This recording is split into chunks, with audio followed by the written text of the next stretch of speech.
Turning now to this morning's Newsmax crime report. For a while now, we have been telling you about how predators are using popular online gaming platforms to groom minors. Florida authorities say an adult man preyed on two girls he met through Roblox, drove 23 hours to kidnap them. In the olden days, you worried about the white van that drove around the playground. Now the white van's driving around in your living room and in your kid's bedroom while you think they're asleep. Two sisters, just 12 and 15 years old, from Indiantown, Florida, began talking online with a 19-year-old man from Omaha, Nebraska.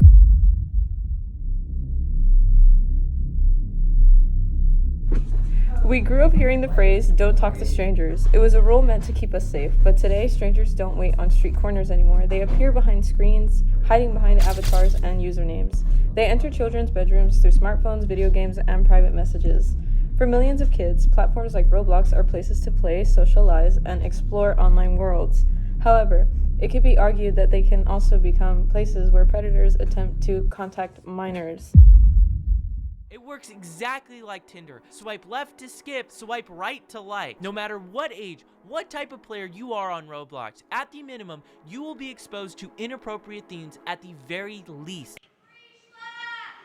I will not trade my voice for a few Roblox accounts. At the end of the day, there's thousands of survivors who were not listened to, who were dismissed, who were harmed on a platform that told the world it was safe. After what happened to me when I was younger, I searched the world for that voice. I will not stop speaking out for the thousands of victims that this platform has created. According to him, everything he collected was passed directly to authorities rather than handled on his own.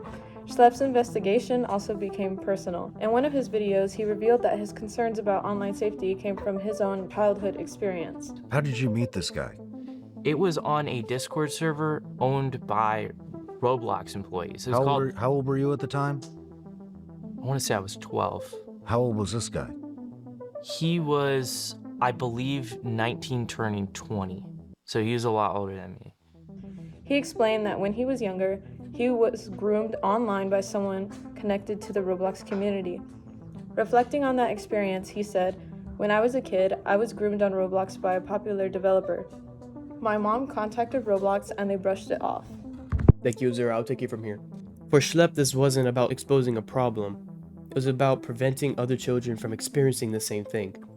In several videos, he argued that the platform's moderation systems were not responding quickly enough to reports involving minors. We go to roblox.com/support, submit a moderation ticket, and then fill out the prompt with all the information regarding our arrest and give you guys the same Google Drive that we give to the cops. And in a lot of instances, Roblox won't even ban after we reach out to them regarding felony arrest. I've literally felt so lost at trying to get the attention of Roblox regarding these predators. I've created binders with all the chat logs, and I've sent it to their headquarters in San Mateo, California. Instead of trying to say, "Hey, we want to work with you," or literally giving me a line to report these people, or simply saying, "Don't make these videos anymore, we're gonna ban you," Roblox just terminated every account I own and sent me this cease and desist letter. Supporters argued that his videos brought attention to serious safety concerns. Critics argued that independent investigations like this could create legal and ethical complications. But regardless of how people stand, the debate raises an important issue about the responsibility in the digital age.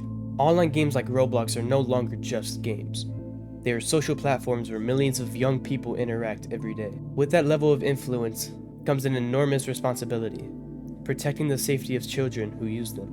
Schlep's investigation and the company's response sparked a larger conversation about moderation, accountability, and the challenges of keeping online spaces safe. Because in a world where strangers hide behind screens, protecting kids online may be more important and more complicated than ever before.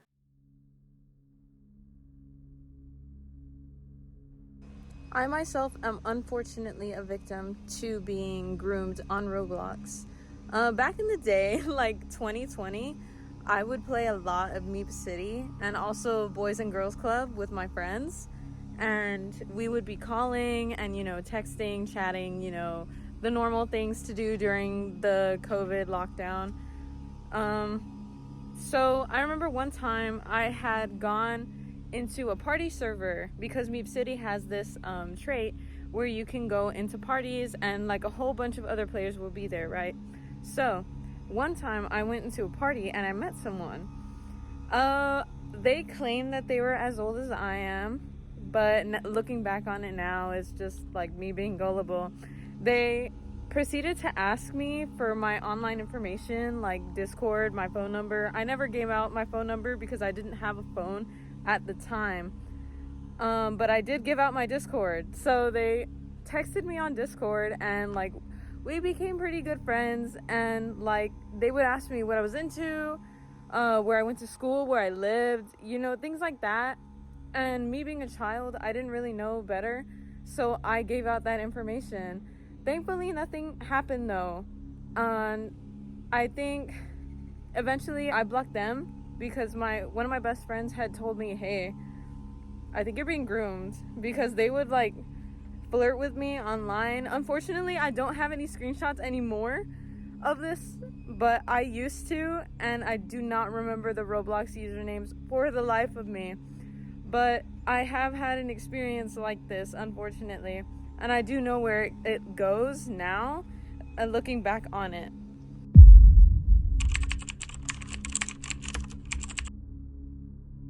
Roblox is more than a single game. It is an online platform where players can chat, interact, and join experiences created by other users. It is because of this open communication, strangers can easily interact with younger players. Some individuals take advantage of this by creating fake profiles and pretending to be children themselves. By blending into the community, they can slowly gain a child's trust. It is because of this open communication that game developers must be very cautious with the way that they implement some of the chatting systems in their games. Finding ways around code words and putting more and more limitations on chatting as well as voice chatting additions may help solve this issue. Predators often begin with friendly conversations about games, offering virtual items or simply acting supportive and relatable. Over time, they may begin asking personal questions and move on to different platforms for further private messaging. This process, known as online grooming, can make it difficult for young users to recognize when something is wrong. Although Roblox has safety features such as chat filters, reporting systems, and parental controls, these tools are not always enough to fully protect children. The reality is that online spaces require awareness from both platforms and the people who use them. Understanding these risks and encouraging open conversations about internet safety can help protect young players and make online gaming safer for everyone. Today, groomers pose a greater threat to child safety more than it ever has. Not just for Roblox, but any instance, whether that be social media or gaming. If a child isn't careful or supervised, it can lead to vulnerability to these kinds of people. To conclude, I created this video in partnership with Azura Korea. If you want to look further into this subject, I will be providing sources I used in this video in the description below if you want to check them out. But with nothing else to be said, thank you for watching.